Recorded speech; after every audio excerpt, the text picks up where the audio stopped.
Dimmer reset top 20 in the world with Royal Champion Charge Root Riders, but he's not bringing an Icebox spell with this army, and he's not the only one of the top players. There is no doubt that the Ice Block spell is strong. You would have seen so many videos this week, both by us and other creators, highlighting the strength of this spell. But the reality of the situation is, none of the top pushers, particularly with this Root Rider army, are using it. Now, there are some creators who are using it with Root Riders as well. It definitely can be used, but if it was the best way to use Root Riders, then why aren't any of the top pushers using it? In this video, we're going to show attacks from Dimmer, who is currently resetting top 20 in the world, so you know he's high up. But we're also going to look at the armies of some of the players who reset top 10, and I'm telling you, none of the players that are using Root Riders are using the Ice Block spell with it, and there has to be a reason for that, and we're going to talk about it in today's video. So we start off with a nice Royal Champion charge there, not insane value, but nice value. Now, what you always need to think of when you're trying to bring the Ice Block spell into your army is, well, what spells would I have to give up?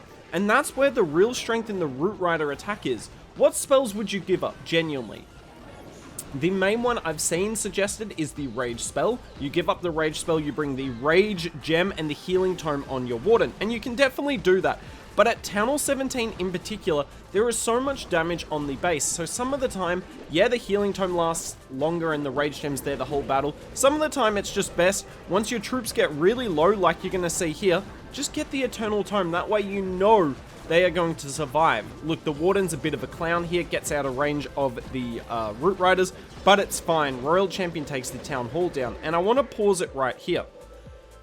Dimmer uses the Overgrowth. Now, this Overgrowth looks a little odd because most of the troops are pathed to the top side of the base, and maybe could have saved it a bit, but this is why the Overgrowth is better than the Ice Block spell for Root Riders, because it's not just about mitigating damage, it's about pathing. The Ice Block will not help path your troops unless you're going into an Invis Tower. By the way, you're not going to see Invis Towers in Legends League anymore at the top. They are dead. But it's also for pathing all the troops. We get the Root Riders go up to the top side. If any of them had gone to the Town Hall, they would have ended up on the top side anyway. I have no idea what this Warden's doing, following one Royal Champion instead of the whole Root Rider army.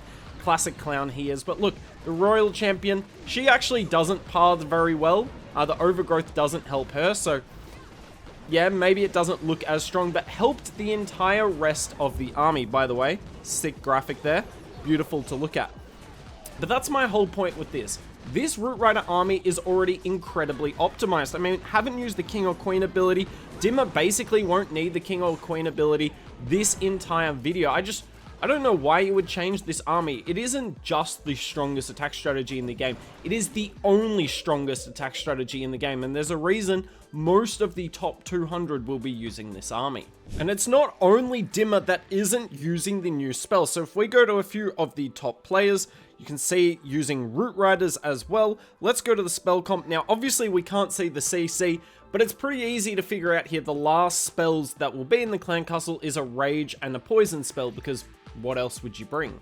Same deal here. This player reset 4th in the world today. Yet again, we see Root Riders. And if we go all the way over to the spell comp, it's pretty obvious that the last two spells is going to be an Overgrowth and a Freeze. It could be an Overgrowth and an Ice Block spell, but I just don't see someone coming in without a Freeze spell in this army. So why is no one using this spell? Here is a very common base we see in the game. Going to use the Royal Champion charge. This base has the Flame Spinner in the center. By the way, I don't see the Hook Tower being used at the top of Legends League. It's too likely to be abused by attackers. It's a really cool mechanic though, and I do like that there's a bit of back and forth, because if it couldn't be abused, it would be so strong. But yeah, I don't see a lot of people using it. In fact, I'm seeing the Mortar Crush is going to be the most likely one. The Flame Spin is nice, but it is just quite random. Royal Champion comes in here. You're going to see the difference being pay to win makes here in terms of the defender here hasn't spent money on the Flame Spinner, so it's only got 600 hit points, and it just goes down so easily to the Royal Champion. Nice job recalling, and we even get the Rage Tower off. Now, because Invis Towers won't be in the meta, we're obviously going to see more Poison and Rage Towers. All the bases that have Invis will switch. So The overgrowth's kind of nice against rage towers as well. Now, obviously the ice block does okay versus rage towers too, but I want you to have a look throughout this battle. So, yet again, siege barracks, king, and queen to funnel. Like, this is such an expensive funnel, but root riders are all about funneling, so it kind of makes sense in theory. So the rage tower is about to go off here. Look at this warden, by the way. This is why I do not like the eternal tome change at all. The warden AI is not good enough to reliably path, but thankfully Dim is so good at making sure his root riders are all so close to each other that it doesn't really matter in the end. So we got all the troops going in. Warden tries to go outside the base. This one's a bit more understandable. I can see why the warden's not following the core troops here. But you see, we've already used the overgrowth on the back end of the base. So if we pause the video right here, if we were using the ice block spell, the troops are going to split a million different ways. The overgrowth spell, it's not about mitigation, it's about pathing. You can't do that with the ice block. Now, maybe some people aren't saying that you should drop the overgrowth spell for the ice block. It's just out of the whole army, it's the most easy to replace. Otherwise, it is the rage spell. But then you don't have the eternal tome, and you saw the eternal tome earlier was super nice. You just use it through a rage tower section, whereas when you're using the rage gem and healing tome, even if you've got an ice block spell, you just know that your troops, like, there is a chance that they can take damage, particularly if they aren't all on the same tile.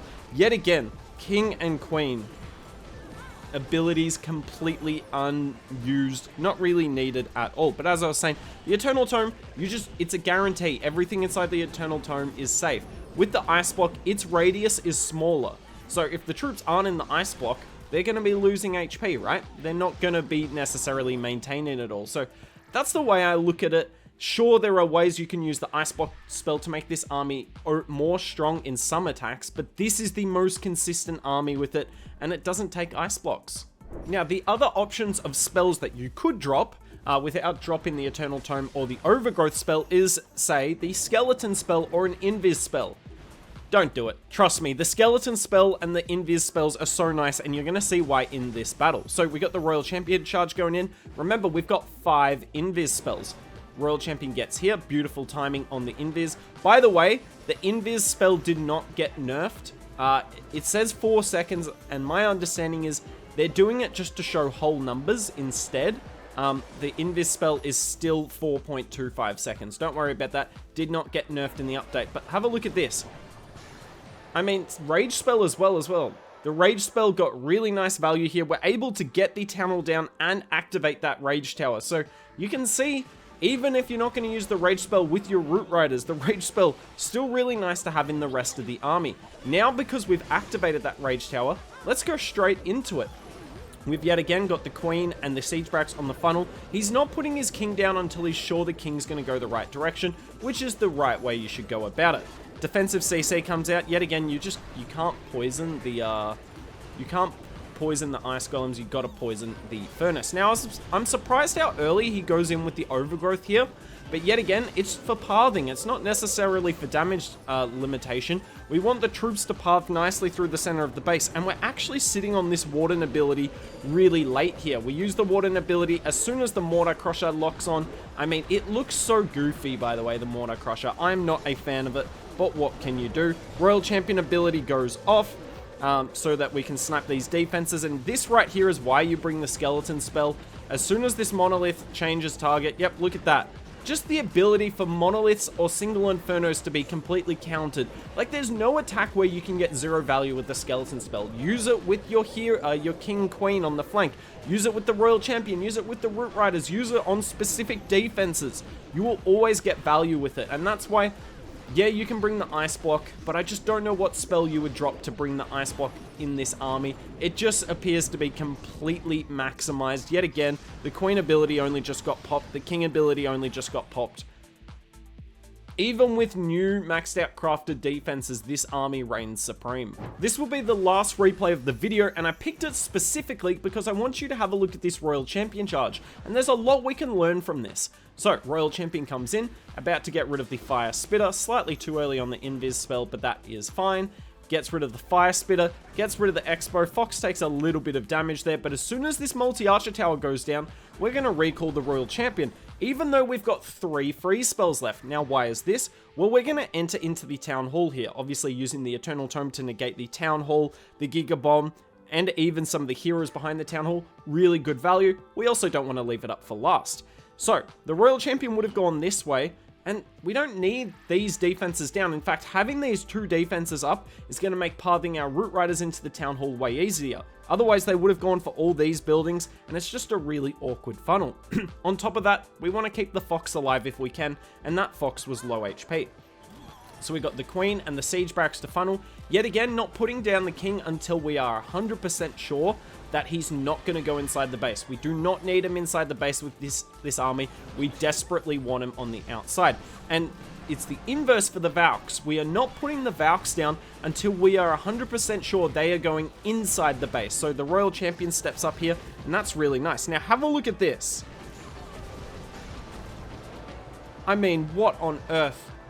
Gets pulled in with the hook and then just overgrowths it, because he can't afford to have any more of his Root Riders pulled in with the hook, but he also, the hook pulls the Poison Tower and the Rage Tower. So why not just use the overgrowth there? Yeah, it's not primarily why you use it in this army, but why not just use it then to completely negate all the spell towers on the base? The King only just got deployed a few seconds ago, to keep in mind how long you should wait to set a funnel.